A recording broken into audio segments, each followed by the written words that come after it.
Hello everyone from the Embassy of the Republic of Cyprus in Tokyo. Today we are more than pleased to introduce the award-winning author, poet, scholar and essayist from Cyprus, Mr. Mehmet Yashin. Mr. Yashin is a internationally known contemporary author and poet whose unique voice and sensibility derive from his hybrid literary sources that combine the Greek and the Turkish culture, the historically and geographically variants of the Turkish language, as well as his poetic themes. His work focuses on personal experiences, such as the intercommunal conflict that he had to face while growing up as part of an a cosmopolitan Cypriot family, the war in Cyprus, as well as being deported from Turkey in 1986 for his subversive poetry. These and many other experiences have helped him to give birth and further shape concepts such as the steppe mother tongue, the center periphery, and Turkish minority literature. Mr. Yashin has published collections, novels, poetry, anthologies, and various literary studies. His works have been translated into more than 20 languages, and they have been published in various European countries. Today, Mr. Yashin will give a presentation titled Writing from Cyprus, Poetry and Literature Unite, What War and Conflict Divide, as well as join three other speakers in a panel discussion on war and poetry. You can also find a translation of one of his poems and an excerpt from his prize-winning novel entitled Pisces You Kinsman at the EU Literature Festival site, Windows to Europe, which are directly, that text and poem are directly connected to the presentation. Finally, before I can let you enjoy the presentation and the panel discussion, we would like to thank, first of all, Mr. Yashin for flying all the way to Japan to take part into this event, the Ministry of Education of Cyprus for their help, and of course the European delegation in Tokyo, especially Mrs. Takebe Hiroko and everyone else involved, without whom this would not have been possible, and the Mira Library for hosting this event. Thank you very much, and we hope that you enjoy the presentation. Thank you.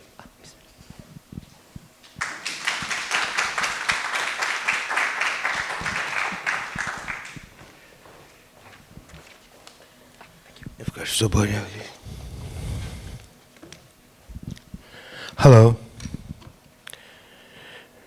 So I have to also thanks to Excellency Haris Moritsis, the Ambassador of the Republic of Cyprus, Agis Georgiou from Embassy, European delegation, and the all Japanese organizer of this event. Thank you so much. I'm going to talk about my childhood experience and on war and conflict in simple words, and I'll try to put this subject in the perspective mainly in the context of Cyprus and literary theory. I read to save times from the paper. First of all, I should say that the theme of war is not strange to Cyprus. Its 3,000 years long history, poetry history, begin with war poems actually. Stasinos, one of the poets from the 8th century BC, wrote Cyprian epic, Kypria. This ancient epic stands amongst those peripheral pioneers of the Homerus epics, and some researchers claim that the Iliad actually is a result of it. Though there are some differences between them. The Iliad narrates the conflict during and the events after the Trojan War, the Cyprian epic displays the reasons that pave the way for war with different points of view.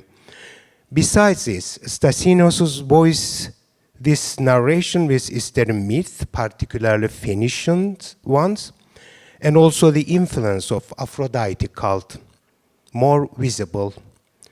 As you know, since Aphrodite, the goddess of love, was born in Cyprus, her nickname is Cypriot, Gyprei. There were many more ancient poets from Cyprus, actually, who had fame from Egypt to Epirus in the Greek-speaking world that made Cyprus one of the founders of European literature. Many years later, in the 12th century, Saint Neophytos became another important milestone poet with his representation of Byzantine Orthodox tradition and mysticism. Again, we can see many texts, both in Greek Cypriot dialect and partly Latin, first in French, then Italian languages in medieval times, and in the early modern and modern era, in Ottoman Turkish and English, or in a mixed languages text, kept talking about the endless wars. Although our country has always had more than one language in thousands of years of history, Greek was the one of which represented continuity as the most important literary language and mixed with the other communities' languages. Greek was also the languages that I felt comfortable with when I socialized with other kids in my childhood neighborhood before the intercommunal conflicts and the war. My mother tongue is Turkish, which my family spoke in its variations, such as Ottoman Turkish, Istanbul Turkish, Cypriot Turkish. I have published a literary study on the literatures of Cyprus, Greece, and Turkey, entitled Step Mother Tongue. It was originally written in English while I was a lecturer in London. These three languages of my homeland Cyprus interwoven in my literary works. My books are written in Turkish, but some lines of my poems or parts of my novels are in Greek, even in Greek letter Turkish, which we call Karamannitika.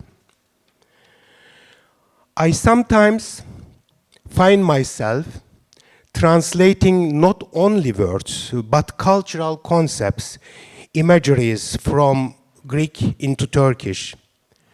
Since my spoken Greek is not good enough, I surprise myself how suddenly some lines come out in Greek or translated from Greek and sometimes from English in the writing process. My English is likewise my Greek.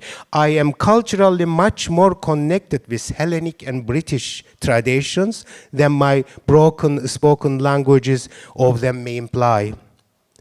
One can expect that someone like me, who came from a cosmopolitan background family in a linguistically and culturally mixed country, will be a perfect multilingual person.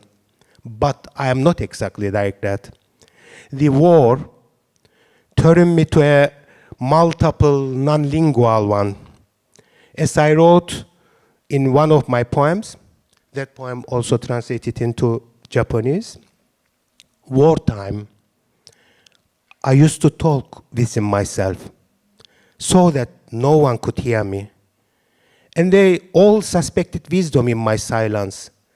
Turkish was dangerous, must not be spoken, and Greek was absolutely forbidden.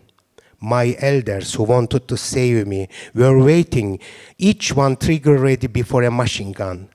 Anyway, everyone was a willing soldier. English remained right in the middle, a slender paper knife for cutting school books, a tongue to be spoken at certain times, especially with Greeks.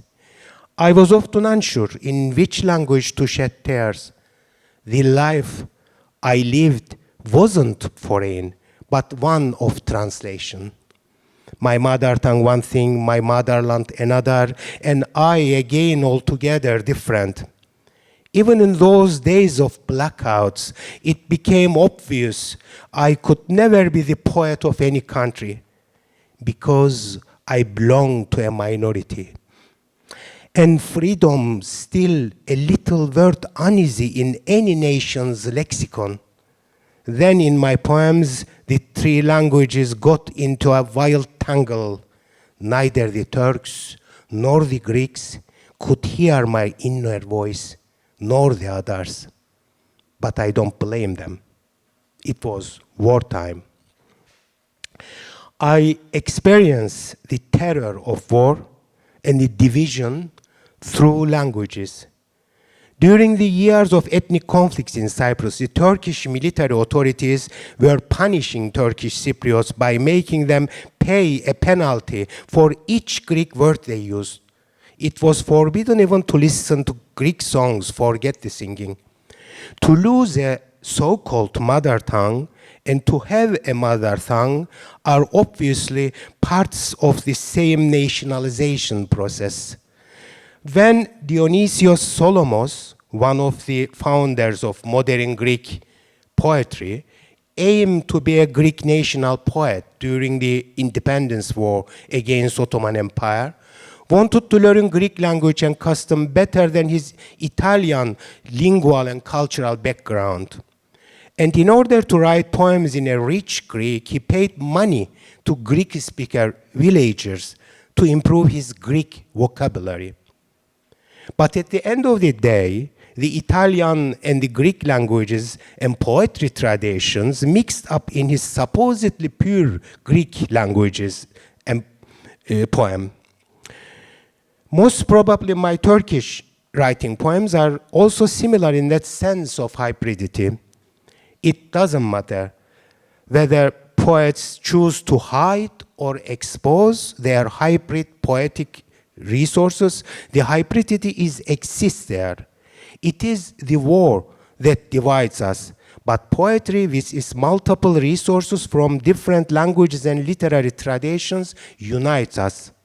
Therefore, I can find a common fate with Dionysios Solomos. One of our main differences with him is I was forced to pay money to forget the Greek language, while he voluntarily paid to make it memorable. It seems that the language are one of the main excuses in the nationalist wars. Turkey claimed in 1974 that Turkish-speaking Cypriots are identical with Turkish nations. Actually, they don't, and needed to be liberated by military invasion of the island against the Greek junta's coup d'etat. And today, Russia has a similar claim based on so-called motherlands, assuming whoever speaks Russian is a part of its nationhood, and this justifies the terrifying occupation in Ukraine. We need to question this anachronistic nationalist approach of the mother tongues, which are supposedly pure, centralized, homogeneous, and are not mixed up with any other mother tongues. And why it is usually connected to the concept of motherland in the modernist literary discourses of nation-state eras. I personally never experienced monolingualism or pure mother tongues. When I was a child, I didn't know that the languages define our so-called identities.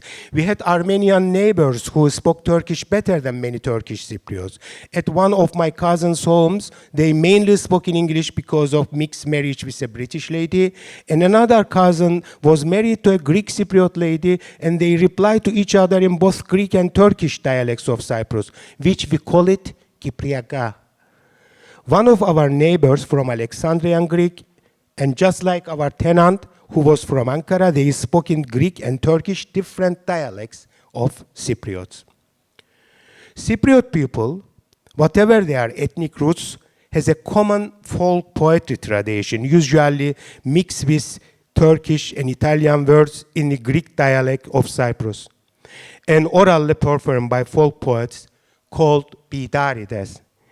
These poems, just like Japanese poetry, use the imaginaries and metaphors of nature and are also wiser than some modernist literary works. Ironically, these traditional poems performed by different ethno-religious origin Cypriot village poets could have some more cosmopolitan quality than of those national recognized mainstream ones written in the line of mainland Greek or in Turkish poetries. It is interesting to observe that these local, peripheral poems open a window onto global discourses, a multilingual, multicultural approach more than the canonized national poetries in the last century. Their languages and literary tendencies are much more representative of daily life, collective social psychology, and common culture of Cypriot people as a whole. Perhaps precisely this is the reason that intercommunal conflicts and the war made them not visible enough. But this is such a strong poetic and literary source that offers us a cultural base to reunite our forcefully divided homeland. I'll read another poem that show how I experience of my childhood neighborhood, the languages. Marika's Mustafa, floral window pane in the gardener's hut. Please don't tell on me. I saw them through the clear heads of the flowers. Oh yes, I did, floral window pane. Mustafa steps out of the bath, dripping naked. He stretches and sways, erect in front of Marika. Mustafa must be a bit crazy. Calmly his wife too begins to strip. Oh, fuchsia, on the gardener's window pane. As they both tremble around, stark naked, intertwine, like two babies really, neither Greek nor Turkish, their birth talk. Little fuchsia, flowers like earrings. I understood nothing. Oh, fuchsia. Are they earrings, their moans and groans as they wrestle? Marika's Mustafa is crazy. Marika is even crazier. Earrings, dingle. My family tree has produced many poets, authors, and literary figures in the last 2 centuries. But almost each literary person's work in my family was a victim of a different identity politics. Names of them became widely known, mostly because of the collective political interpretation of their literary texts. The aesthetic quality of their works decreased as much as their necessity for specific collective ethno-religious identities in a small community in war increased. Perhaps I will talk more about the shifting of identities and metaphors in poetry from the war to war at the following panel discussion with other colleagues. But now I can just give you an example from my father, Oscar Yashin, who was known as national poet of Turkish Cypriots, became more nationalist during the wartime from the mid-60s to the mid-70s. Another well-known Cypriot poet, my mother's cousin, Taner Beybers, left Cyprus for London in the 50s and never returned back to the country because the destruction of the intercommunal conflicts and the war were unbearable for him. Then he was acknowledged as a British author too and considered one of the most important English-writing Cypriot poets. He became more religious as a Catholic believer and moved to France where he began writing in French. Taner Beybers was one of the first translators of Nazım Hikmet, a prominent modern Turkish poet, onto English. Under Cold War policies, it was very courageous for a Turk to translate Nazım Hikmet, who was accused of being a traitor in Turkey, and put in prison, then exiled. But since Taner Beybers was not from Turkey, he actualized the translation without experienced political oppression. These translations include Nazım Hikmet's famous poem about a little girl who died at Hiroshima. If a poet would share the pains of the other side at the conflict and refuse to be part of nationalist hysteria of wartime, can easily be accused as traitor. I also experienced this because I didn't accept to be a spokesperson of only one side about the war. My first poetry collection, which was published in Istanbul in 1984, talked about sufferings of Greek origin Cypriot people due to Turkey's military occupation in 1974 and the following Turkish colonization on the island. It was banned by the military junta in Istanbul at the same time. It won the Turkish Academy Poetry Prize. I was only 25 years old when Turkish authorities declared me enemy of Turkish national interests and put me in prison, then deported me from the country. When an author is sent to exile for political reasons, he named author in exile, and his work is categorized as exile literature. Hegemonic power attempts to assign an extra or counter-literary identity to the author. Even further, the author is forced to write himself through such anti-literary categorizations. Discourses of the literary canons are informed by such political categorizations of authorship that by default reproduce the political subjection, particularly during the wars, that the authors have already experienced. Counter-hegemonic discourses in literature sometimes end up reproducing the conditions for organized power, even though we often do not perceive it. For this reason, I was very careful in my professional life not to reproduce, rebound, or re-exile concepts around my literary works. By carrying these terms from the arena of crude political power or wartime to the domain of literature, we can determine the fate of a poet in even more dangerous way. Instead of associating him with poetry and literature, literary circles also associate him with what is banned or exiled. By using such discourses, they may turn to the fate that political repression, even under the condition of war, cannot on its own assign to an author onto the author's actual written fate. Therefore, if a poet experienced the war and wrote against it and faced being banned and exiled, then he or she should learn how to protect his or her works against these default literary discourses too.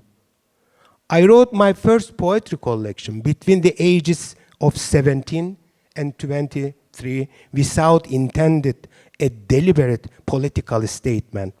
My only fault was writing poems on the destruction of the war and human suffering regardless of their ethnic origins. Here is some lines from my first poetry collection. They were written while I was 19 years old. A poem of those days which didn't belong to us. Was your name Estella, the aunt who lived in this house before us? Did you have children? And this picture on the wall, was it taken on your wedding day, dear aunt? Was your name Estella? Was it you who used to hang the washing on the balcony before us? On the wall tiles, are they your fingerprints and your voice is still vibrating in the rooms? Oh, my aunt, dear aunt. I am very curious to know who was this Greek Cypriot reading this book. He stopped on page 48. Perhaps he was called up at that very moment. And that is more, what is more, the title is Man is Not Born a Soldier. We could have shared memories, eaten ice cream together. I might have dressed the wound on your hand, been able to wear your raincoat on a wet day. I would have liked you to know of my surprise myself, how I can continue with your unfinished book here like that.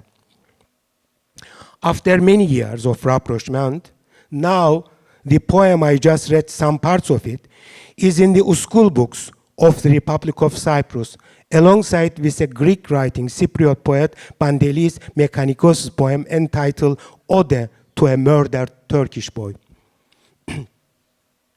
Another important poet in the contemporary Cypriot poetry is Kostas Montis, but he had more nationalistic approach during the anti-colonial struggle and the intercommunal conflicts in Cyprus than Pandelis Mekanikos. He also wrote a prose book to challenge Lawrence Durrell's Bitter Lemons, claiming that Lawrence Durrell, who worked for the British colonial government in Cyprus, deliberately talked about the cosmopolitan quality and non-Hellenic cultures, some Eastern connections of Cypriots, in order to cover up the Greekness of the island. Yet, Kostas Montis was a true representative of Cypriotness. While using Attiki Athenian dialect in his own writing, he translated Aristophanes into Greek Cypriot dialect, Kypriaka, so people can understand better.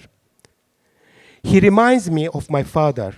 They both had common Cypriot cultural traditions, shared a similar lifestyle, which was quite multicultural compared with Greece and Turkey in the 1950s. And yet, they assumed that they were identical with only Greek and Turkish nations rather than each other. In fact, Cypriots don't need to ignore many different rich cultural influences on their country in order to be part of the Hellenic world, because it has been there for thousands of years. I should add that Kostas Montis had a dedicated and generous literary personality. He even came to my poetry reading day in my early ages, while my father never did. My father was so upset that I publicly challenged his nationalistic poems against the other Cypriot community with harsh words of youthfulness. Poetry helped me to understand during the war, while I was a teenager, that I must defend the rights of the others who were presented to me as enemies, not the aggressor who acted in my name. But if a Turkish origin Cypriot, particularly the one whose family reproduces collective culture of its community, shows empathy and care to Greek origin neighbors in the war, that person must be punished more than anyone else. This is the rule of war. No one would listen to your humanitarian reasons. We can resist it only with poetry. The ears may not hear what you say in discussions, but poetry makes hearts to hear. Our family home and neighboring houses of our relatives were attacked by ultranationalist paramilitary Greeks a decade ago from the Turkish military occupation. It is looted. My aunt and grandmother sent to war prisoner camps at a monastery. Some of my cousins were killed, and some of them is still missing. And then my childhood home in the last cosmopolitan neighborhood of the capital city was burned down. Therefore, I was expected to victimize myself forever, having no empathy, no caring for my Greek Cypriot neighbors who were also victims of the wars. I did the opposite. I even used Stella's name, one of our neighbors who participated in the looting and burning of our home, in a completely opposite way in the poem which I just read. It seems to me that poets unintentionally select part of their memories and reinterpret them. And in the writing process, the fictional ones turn into reality. I am not sure if a poet writes about what he lives, or if he lives in what he writes, or if the answer is both. Poetic space relates to the language of the soul and the images of consciousness, Perhaps it was sufficient on the theme of war and poetry to talk here only about my childhood home. Obviously, that place is an immense source of poetic images that always come to me with intensity and intimacy. Perhaps a poet, particularly the ones who experience wars, need to be haunted by the ghosts of his or her childhood house. Even more, he needs to self-exile himself from the so-called real world and turn into his own ghost. In my poems entitled A Ghost, a phantom returned to his home to take care of it, but by doing this, it means to take revenge from the war, because he strives to keep alive a place that was killed. A ghost.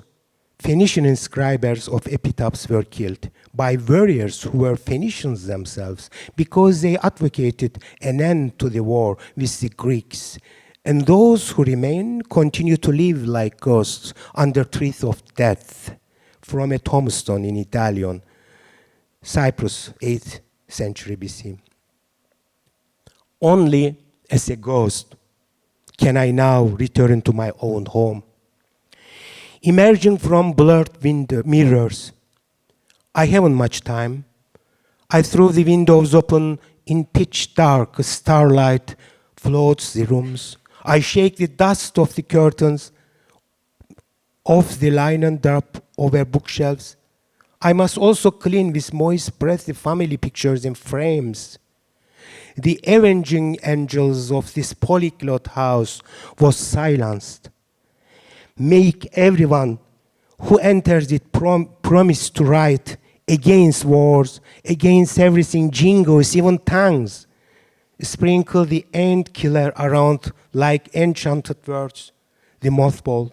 I wipe the floor clean, I lock the doors, and I am off again. No one has even seen me. I am a phantom. They can't have me killed. Thank you very much.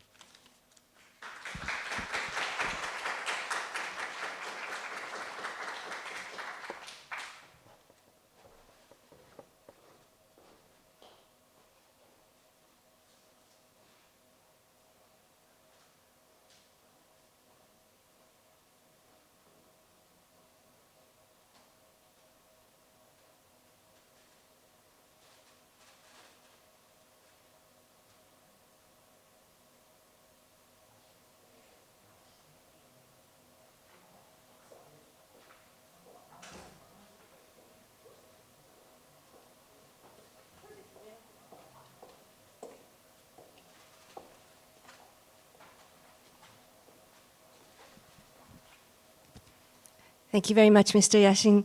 That was a lovely presentation. 質問がもしありましたら、would you be able to take some questions from the audience if they have any questions? もしせっかくお時間がまだありますので、何かせっかくの機会ですので、ヤシンさんに聞きたいことがありましたら、何かありませんか？どんなことでも今日のプレゼンテーションのことですとか、キプロスの詩のことないですか？one question。日本語でいいんですが、申し訳ないです。こちらまで来て、じゃあちょっとマイクを、マイク今行きますので。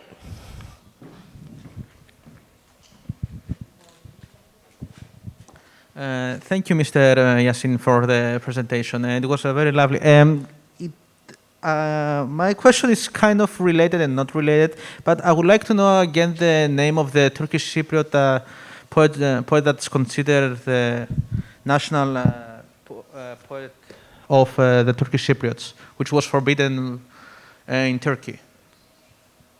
I told about Nazım Hikmet, which he was a not Turkish Cypriot, is a Turkish poet. Oh, sorry. My apologies. Yes, and he was translated first translation happened by a Turkish Cypriot origin person, actually. Well, we named them Turkish Cypriot, Greek Cypriot, but that cousin of mine was also Catholic. So, I mean, it's this Turkish-speaking, let's say. And the name of that person was again? I didn't catch that. Nazım Hikmet. Nazım Hikmet. Okay, thank you very much, sir. Okay.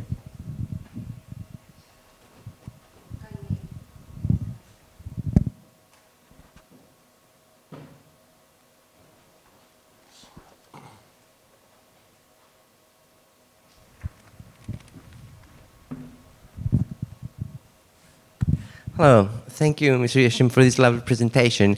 I would like to ask you what is the reception of your poetry or poets of Turkish Cypriot origin, both in Cyprus and in Turkey? Thank you. Well, as I said that I began to write early ages, and my first poetry collection, which very early age I published it in Istanbul, was won Turkish Academy Poetry Prize. Then after that I began a professional life. My literary agent and publishers are all in Istanbul, because in Turkish language publications basically happen there. Then in 1995 my first novel won another prize, and after that my PhD work actually on Cypriot poetry and identity for 3,000 years also got two prizes in Turkey, one of them university prize, one of them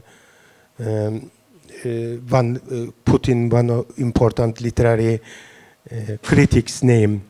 So usually in encyclopedias you can find my name that I was the first person who writes in Turkish, but not Turkish citizen, not was born in Turkey, not grow up in Turkey, and not identify itself as Turkish nation, but Turkish writing person who took a place in Turkish language literary circles. Then still goes like that. You know, other people may say more clear or different opinion about this position, which is much better to say. But at the moment I live in Athens. I am also part of the Greek literary circle, poetry circle. I even in Columbia University Hellenic department research and they publish Penguin books. Perhaps you know this austerity measures, recent Greek poetry. I am there as well as one of Greek poets, last 40 years, 46 poets there. To get recognition as Turkish poet and Greek poet, it's easier than get recognition as Cypriot poet. Because in Cyprus everything is divided now, unfortunately, as Greek Cypriot and Turkish Cypriot, which little bit, I'm uneasy with these concepts because I didn't grow up like that. I was not born like that. But this is the situation now.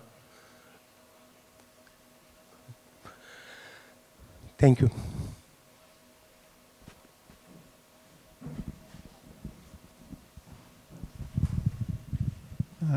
I visited Cyprus 4 years ago, and my Japanese passport allowed me to enter both sides. I remember crossing the border, the UN-imposed Berlin sort of wall, and I remember crossing the checkpoint, which was like a checkpoint Charlie or Berlin. And are you allowed to enter both sides as a Turkish Cypriot? I'm Cypriot citizen. All Turkish Cypriots are citizens of Republic of Cyprus. Yes. And they normally are citizens of Europe, and in North Cyprus also legally, de jure, a part of European Union. Whole Cyprus is in European Union, but North Cyprus, there is a self-declared entity and military presence of a foreign army. And for this reason, European Union's regulations couldn't adapt properly there. But I personally live in both parts of Cyprus. But as I said, I used to live different places. I used to live in Istanbul many years, London, Cambridge, and now in Athens. So, I mean, Cyprus is big enough to be a country, to be a homeland, but is small to live permanently there. And most Cypriots know that we have to travel, particularly to the countries that culturally we are related to, which means Greece, Turkey, England, even some people, Italy and Lebanon, you know? Yeah. Thank you. Thank you.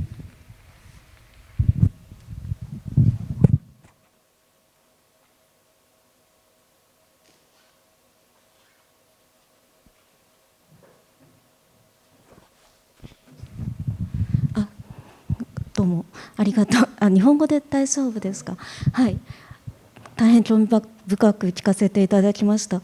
私はメットヤシンさんの大丈夫ですか？ You are going to translate to me?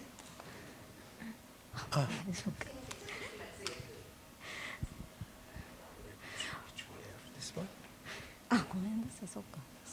Okay. トルコ語でいい。Yeah, thank you. Thank you. Thank you so much for ありがとうございます。Teşekkür ederim. Sizin şiirini çevirdim. Savaş zamanı. 戦時という詩をこの Your 間 Turkish is great. Thank you. この間訳させていただいたものなんですけれども、そうなんです。それで、Yes, yes. Yes. Thank you so much. No. Teşekkür ederim. You're welcome. And なんかごめんなさい、何語で話していいのか分かんない。日本語で大丈夫ですね。はい、すみません。はい、Well, I can hear. Okay, okay. で、すみません。で、先ほどおっしゃったナーズム・ヒクメットさんの死んだ女の子という詩も日本ではじめちとせさんという歌手が歌ったりなさってとてもポピュラーになったものなんですが、じゃあここまで。Yes, Nazım Hikmet's Hiroshima poem is very popular in Turkey as well. It's arranged to music. Almost all Turkish-speaking people in Turkey and other countries, you know, there are minorities in other Balkan countries as well, know this famous poem. Its title is Kız Çocuğu, Little Girl. Kız Çocuğu. Yes, but it's completely about dedicated to Japan and Hiroshima, and it's very common in, I mean, for this reason, everyone knows about Japan in Turkish-speaking world because of this very popular poem. Yeah. で、私は残念ながらその戦時という詩しかまだ読んでいないのですが、皆さん日本の皆さんに死んだ女の子のような方向性でおすすめで次に読んでほしいと思われているご自分の詩はありますか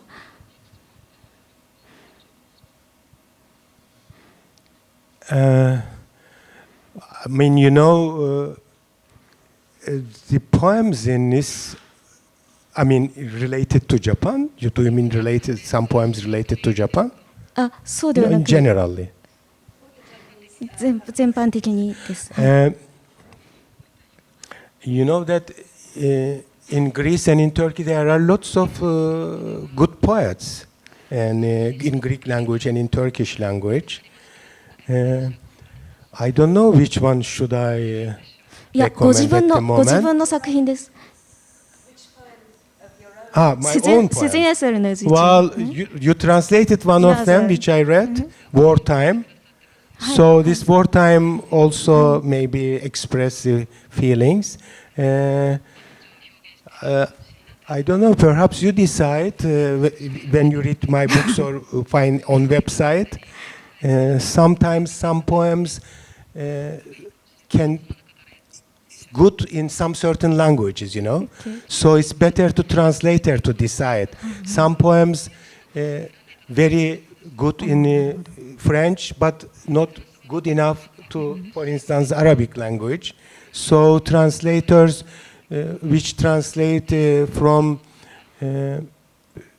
original language to the target language, whatever this target language is, they can find similarity or better way to translate it.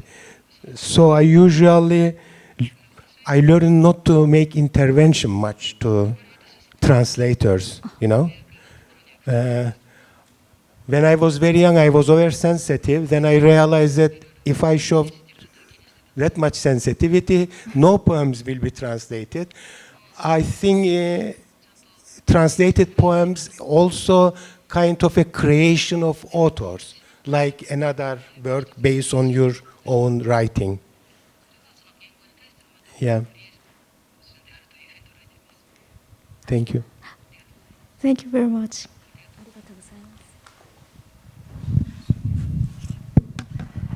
Thank you very much, Mr. Yashin. ヤシンさん、ありがとうございます。もう一度皆さん拍手でお願いします。